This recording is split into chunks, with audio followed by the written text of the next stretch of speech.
About a year ago, I was scrolling through the games that were on sale, and at the very bottom for only a few bucks, I found the game SOMA. After my friend told me it was a good game, I bought it and spent the whole night playing it. To this day, I think SOMA is one of the best horror games, and yet I've never heard anyone talk about it. So in this video, I'm going to be covering the horrific masterpiece, SOMA. SOMA came out in 2015 by Frictional Games, with their most notable work being the Amnesia series.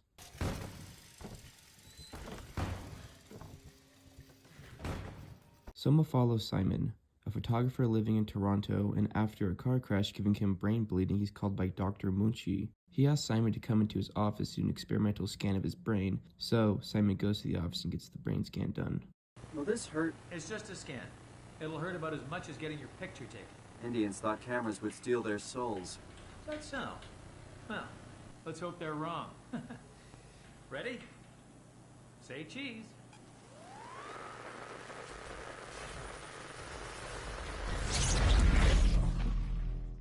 Simon wakes up in a different location. After some exploring, you find out that you were at an underwater facility called Pathos 2, around 100 years after he got his brain scan done at the office. Simon finds the power control room along with a talking robot hooked up to some unknown thing. Simon unplugs the robot's life support as it begs you not to. And yes, unplugging people's life support will be a regular thing in this game. Simon turns on the power, and for the first time he hears another human's voice, Catherine. She tells Simon to go to the comm room and call her. On the way up to the comm room, Simon has to maneuver around a robot that will kill him if he sees him. Upon getting to the next room, Simon finds a talking robot pinned to the floor named Carl. Simon asks Carl what's going on, and Carl thinks nothing of it and thinks he's still human, unaware of his surroundings. It's not until a few seconds later you find Carl's dead body in the next room over. You realize that after Carl died, his consciousness was transported into the robot, with the same goo covering him, letting him live, but not letting him get up or move around. In order to get to the comm room, you need to shut off power to one of two things. Turn off the power to the door, letting the killer robot in, or shut off power to Carl, electrocuting him for all of eternity.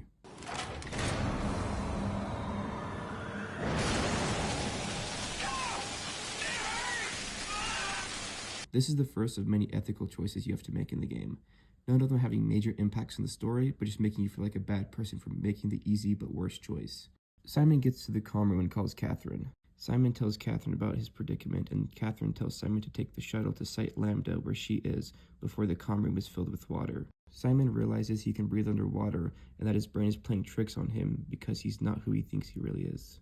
Simon arrives at the shuttle station and finds someone alive, hooked up to the same goo from earlier. She tells you that the goo won't let her die or let her leave, so you can leave her there or turn off the life support killing her. See Masters of Holland. Tell them I need help, okay? Amy needs help. You ain't from Michigan if you never done this before.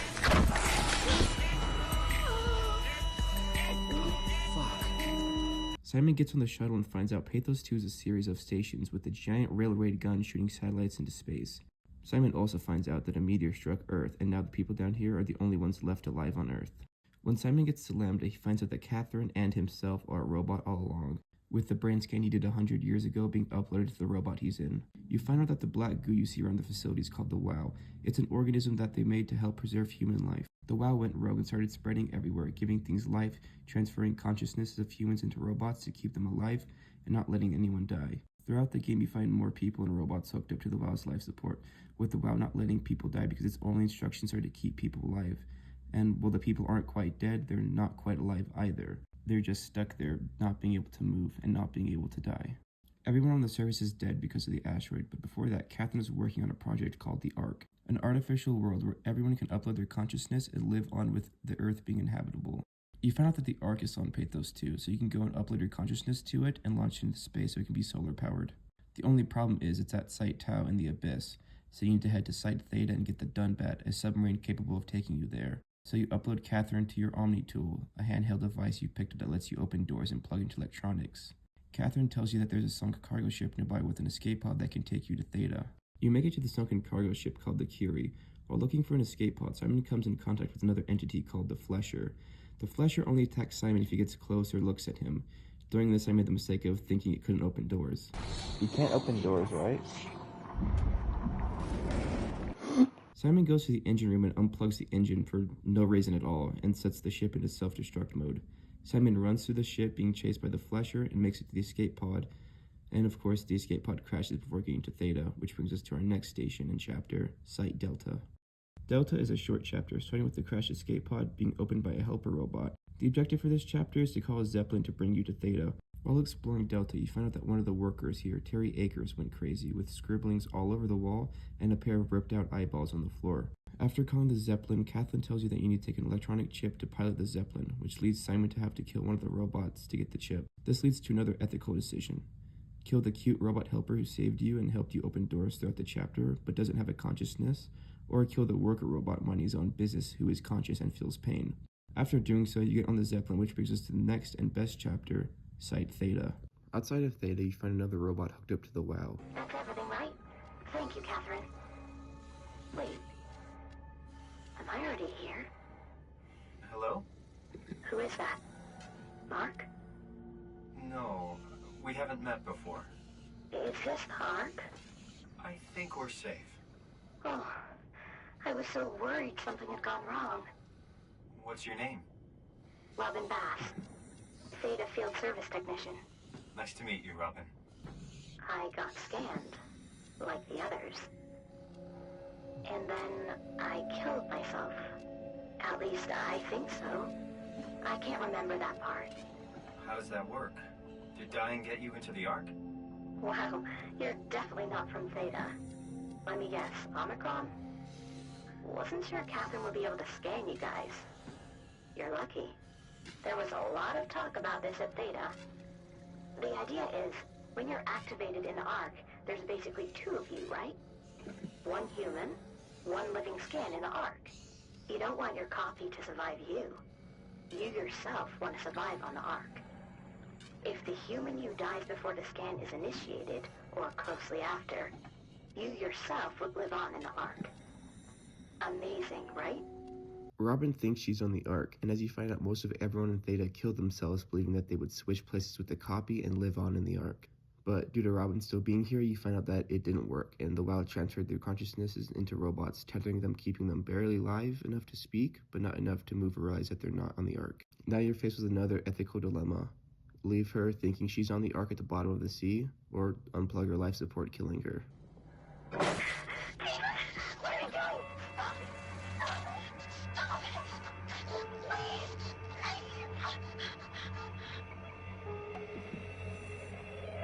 Upon entering Theta, you find out that the Dunbed is under quarantine and you need to get the password to unlock it. As you explore, you find the station all messed up with the aftermath of everyone killing themselves, but no dead bodies to be found anywhere where they died at.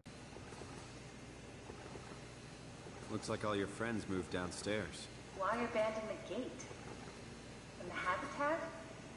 That's so strange. I don't like this at all.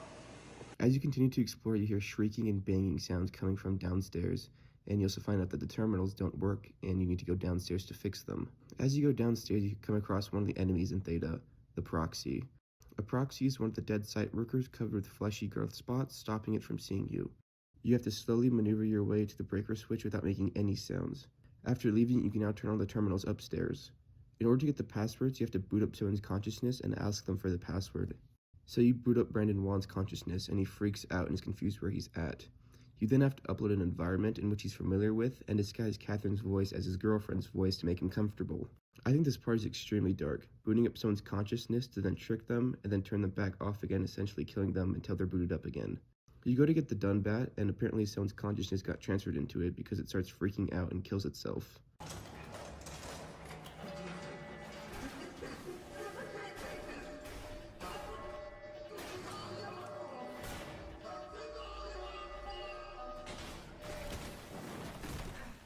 Catherine tells you that the only way to get into the Abyss is to go to Site Omicron and get a diving suit. So you try to find a way out of the facility, and you run into Terry Akers, the guy who ripped his eyes out in Delta. He behaves like a proxy, not being able to see you, but being able to open doors and will stalk you around the facility. Simon activates the elevator and falls down the elevator shaft and gets caught by Terry, and then you wake up in the little facility stuck in the WOW. You find all the dead bodies of the workers down here being turned into proxies as this area is infested with them. Simon then escapes by being flushed out the building and heads towards Omicron. Outside of Omicron, you need to find the password to get into the building, but someone or something is helping you by giving you the passwords and opening the doors for you. Whatever this is, they want you to get inside Omicron as quick as possible. Once inside this facility, you find everyone with their heads exploded. After finding the diving suit, a problem remains that they are all filled with dead bodies. Catherine exclaims that this is perfect. All Simon needs to do is find robot optics, a battery pack, and some structure gel to get the suit working, and then Simon can transfer his consciousness to the suit. The structure gel is connected to the WOW, giving whatever it touches life, or at least something close to that. That's how things are able to live, with the structure gel hooked up to the robots acting as a life support for them. As Simon is collecting the items, he comes across a robot head. And yes, that's the name on the wiki, it's robot head. She works as a red light, green light sort of thing, with Simon being able to move when she's crying, and when she stops to listen, he has to hold still. While collecting the items, Simon sees a man named Ross, teleporting around, talking to him, telling him that he's close and it's important. Ross doesn't attack the player, he's actually the one teleporting around and opening the doors for you, wanting you to get closer to whatever it is. After bringing the items back to Simon, he gets his consciousness scanned and placed in the new diving suit, but there's a problem. It's like having your picture taken. But with the most expensive camera in the world. You know, Indian stock photos would steal their souls. In this case, they'd be right.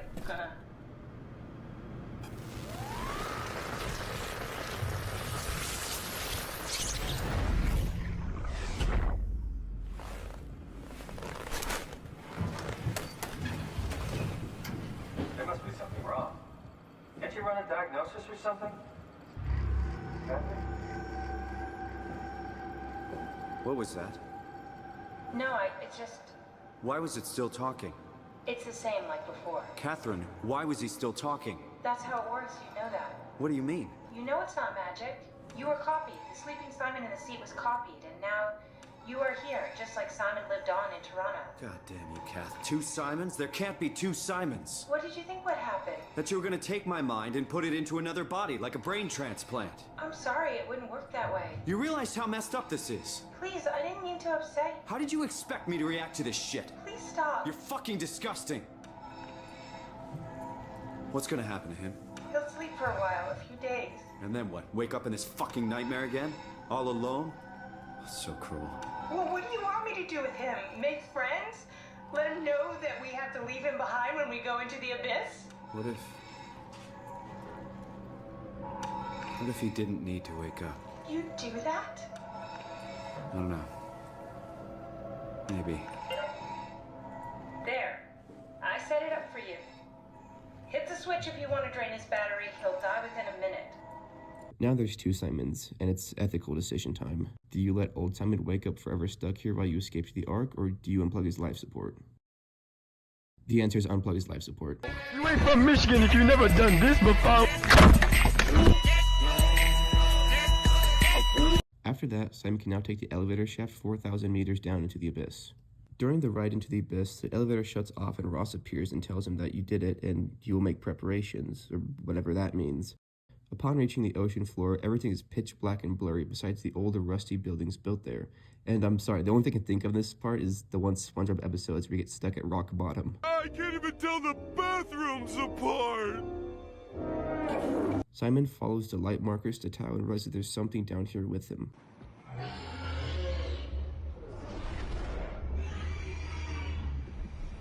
Walking to Tao, there's heavy wind and lightning, with the wind making sense just being a heavy current underwater, but I have no clue why there's lightning sounds 4,000 meters underwater.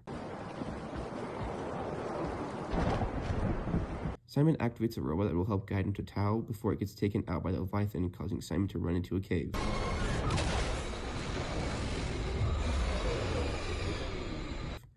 There's an anglerfish in the cave, and I don't know why everyone talks about this or why it's so high up on the wiki. Like, it's just an anglerfish that shows up for a few seconds and tricks the player into getting closer to it, thinking it's a light guiding you. Simon makes it to Tao where the Ark is, and you can tell that the infrastructure here is a lot different, having to compensate for the water pressure down there.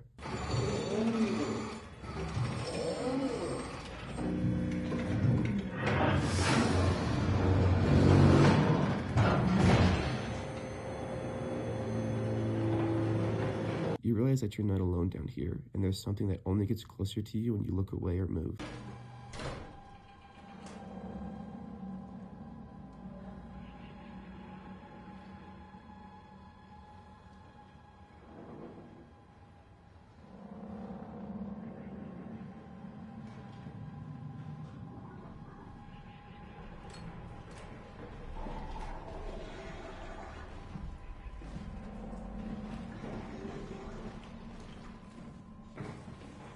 I think the monster in this section is by far the scariest, with the previous ones being really easy to avoid. This one will constantly stalk you and wait for the sealed doors to open, and yes, you can open doors behind you and follow you.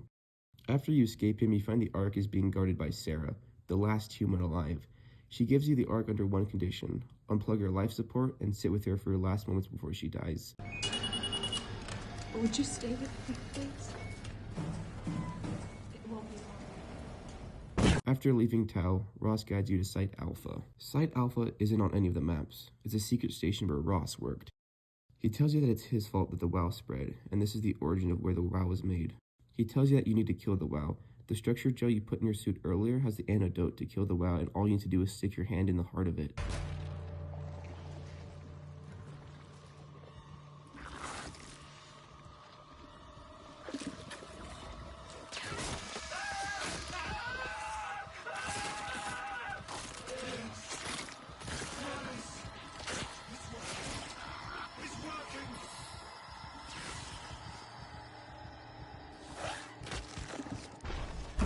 After doing so, Simon's hand is bitten off, and Ross tells him that he needs to die as he's the last living piece of the WoW. But before this happens, Ross is killed by the Leviathan and then chases after Simon. Simon runs and hides from the Leviathan, barely making it to Phi, where he can launch the Ark. Simon loads the Ark into the satellite to be shot into space. While the gun is going to fire, his consciousness is going to be transported at the same time. And I'm just going to let this part play out because I think this is the best part of the game. Here we go. No turning back. Thank you, Simon. Don't mention it. It's an amazing thing you did. And I want you to know I appreciate it.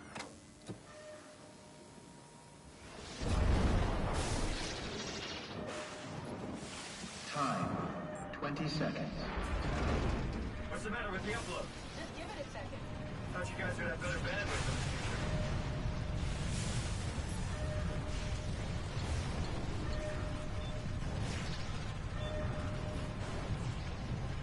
10 seconds. 9, 8, 7, 6. You gotta be kidding me! 5, 4, 3, Come on, load! 2. Yes! Fuck yeah, we made it! Woo!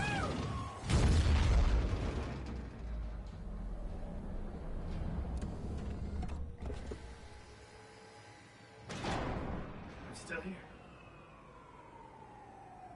I'm still here. Catherine? Catherine? I'm here. What the hell happened? What went wrong? Nothing. They're out there, among the stars. We're here. No. We were getting on the Ark. I saw it. It finished loading just before it launched. Yeah, I saw. Then why are we still here? Simon, I can't keep telling you how it works. You won't listen. You know why we're here. You were copied onto the Ark. You just didn't carry over. You lost the coin toss. We both did. Just like Simon at Omicron, just like the man who died in Toronto 100 years ago. No. This is bullshit. We came all this way. We launched the Ark. I know it sucks, but our copies are up there. Catherine and Simon are both safe on the Ark. Be happy for them. Are you crazy? We're gonna die down here with those fuckers living at large on a spaceship. They're not us. They're not us. I'm sorry you feel that way, Simon. I'm proud of what we did. We made sure that something of the hundreds of thousands of years of human history survives, that something lives on. No. Fuck this. Fuck this. Fuck you. Fuck you, Catherine. You lied. And I believed in you. I trusted you. You said we're getting on the fucking Ark. We are on the Ark, you idiot. I didn't lie. I can't be responsible for your goddamn ignorance. Fuck! Catherine? Please don't leave me alone. Catherine? Catherine?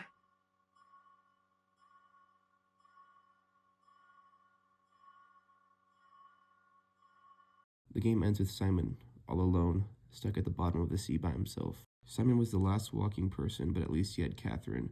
But now with the WoW dead and the power turned off, Simon is the last person alive, all alone in the pitch black stuck at the bottom of the sea. After the credits, it cuts to the copy of Simon that made it to the Ark, happy to be there with Catherine, unaware that the other Simon is stuck down there by himself. I think this is a great ending to the game. Simon does all the work thinking that he'll be saved, just to realize that all those work was for the others and he'd be left on Earth by himself. I think the game does a good job at tackling the idea of what it means to be alive. Is a talking robot alive because it talks? Is Catherine alive because she has a voice and a face to look at? Are the people hooked up to WoW only being able to breathe alive? Is Brendan 1 alive when you boot up his consciousness for 30 seconds? Or is Simon alive, being the amalgamation of a dead body, some machinery, and a diving suit, alone at the bottom of the sea, by himself? Anyways, thank you guys for watching the video to the end. It means a lot to me. I have more big projects coming in the future, so stick around for that. But anyways, I love you and hopefully see you in the next video. Later.